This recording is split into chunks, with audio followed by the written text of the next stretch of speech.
നമസ്കാരം. കേരളം ഇതുവരെ കണ്ടതിൽ വെച്ച് ഏറ്റവും വലിയ ദുരന്തങ്ങളിൽ ഒന്നിനെ നേരിട്ടുകൊണ്ടിരിക്കുകയാണ്. ചുറ്റിനും നെഞ്ചു തകർക്കുന്ന കാഴ്ചകളാണ് കാണാനുള്ളത്. വയനാട്ടിലെ നമ്മുടെ പ്രിയപ്പെട്ട സഹോദരങ്ങളുടെ ജീവനും സ്വത്തും അപഹരിക്കപ്പെട്ടിരിക്കുന്നു. ഇതിന്റെ അടിസ്ഥാനത്തിൽ നമ്മുടെ ബഹുമാന്യനായ മുഖ്യമന്ത്രി ശ്രീ പിണറായി വിജയൻ അദ്ദേഹത്തിന്റെ ദുരിതാശ്വാസ നിധിയിലേക്ക് ജനങ്ങളാൽ കഴിയുന്ന രീതിയിലുള്ള സഹായങ്ങൾ എത്തിക്കുക എന്നറിയിച്ചിട്ടുണ്ട്.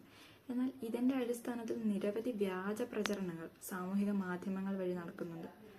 ഇതിലേക്ക് എത്തുന്ന പണം ദുരുപയോഗം ചെയ്യപ്പെടും എന്നതാണ് പ്രചരണം. Chief ministers distress relief fund അഥവാ മുഖ്യമന്ത്രിയുടെ ദുരിതാശ്വാസ നിധി CMDRF എന്ന് ഏതെങ്കിലും ഒരു സെർച്ച് എഞ്ചിനിൽ ടൈപ്പ് ചെയ്ത് സെർച്ച് ചെയ്താൽ ഒരു ഓൺലൈൻ പോർട്ടലിന്റെ ലിങ്ക് കാണാം.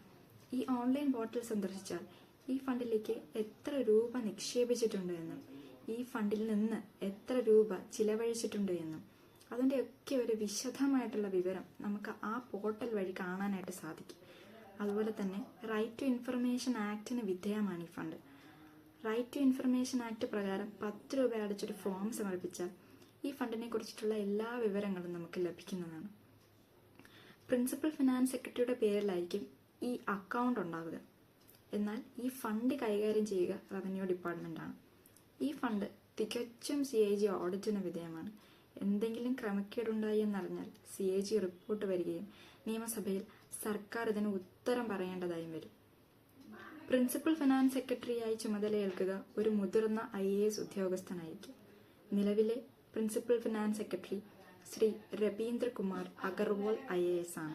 പ്രകൃതി ദുരന്തം ബാധിച്ച് ദുരിതം അനുഭവിക്കുന്നവർ കൂടാതെ വിദ്യാഭ്യാസം, സാംസ്കാരികം, ചാരിറ്റബിൾ സ്ഥാപനങ്ങൾ ഇങ്ങനെയുള്ള പൊതു സ്വഭാവമുള്ള സ്ഥാപനങ്ങൾക്ക് എന്തെങ്കിലും തരത്തിലുള്ള ദുരന്തങ്ങൾ കാരണം ദുരിതം അനുഭവിക്കേണ്ടി വരുന്നുവെങ്കിൽ അവർക്ക് സാധാരണ നിലയിലേക്ക് തിരികെ പോകാനുള്ള ഒരു സാമ്പത്തിക സ്ഥിതി ഇല്ല എങ്കിൽ അങ്ങനെയുള്ളവർക്ക് ഈ ഫണ്ടിൽ നിന്ന് ധനസഹായത്തിന് അപേക്ഷിക്കാം.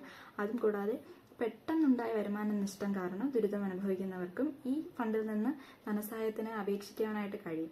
പക്ഷെ ഇങ്ങനെയുള്ളവർ ധനസഹായത്തിന് അർഹരാണോ എന്ന് അതായത് ജില്ലാ കളക്ടർമാർ വിലയിരുത്തിയ ശേഷം മാത്രമേ അവർക്ക് ഈ ഫണ്ടിൽ നിന്ന് ധനസഹായം ഉണ്ടാവുകയുള്ളൂ. ഇനി എങ്ങനെയാണ് ഈ ധനസഹായത്തിന് വേണ്ടി അപേക്ഷിക്കാൻ സാധിക്കുക? വില്ലേജ് ഓഫീസിൽ ചെന്ന് നേരിട്ട് അപേക്ഷകൾ സമർപ്പിക്കാം. അതുമല്ലാതെ മൊബൈൽ ഫോൺ ഉപയോഗിച്ചുകൊണ്ട് ഓൺലൈൻ പോർട്ടലിൽ അപേക്ഷകൾ സമർപ്പിക്കാൻ കഴിയും. അതല്ലാതെ അക്ഷയ കേന്ദ്രങ്ങൾ മുഖേന സമർപ്പിക്കാം. അതും കൂടാതെ MP MLA ഓഫീസ് മുഖേനയും ഈ അപേക്ഷകൾ സമർപ്പിക്കാം. ഈ അപേക്ഷകൾ സ്വീകരിക്കുക റവന്യൂ ഡിപ്പാർട്ട്മെന്റ് ആയിരിക്കും. ഈ അപേക്ഷകളുടെ പ്രവർത്തനം തികച്ചും ഇലക്ട്രോണിക് ഓൺലൈൻ പോർട്ടൽ മുഖേനയായിരിക്കും. അതായത് ഈ ഫണ്ടിൽ നിന്ന് പണം ആർക്കും ആരുടെയും സ്വന്തം ഇഷ്ടപ്രകാരം എടുക്കുവാനോ ചെലവാക്കുവാനോ ഒന്നും സാധിക്കില്ല. അതുകൊണ്ട് തന്നെ നമ്മളാൽ കഴിയുന്ന രീതിയിലുള്ള സഹായം നമ്മളെല്ലാവരും എത്തിക്കുക. നാടിനൊപ്പം നിൽക്കാം, കരുതലാകുക.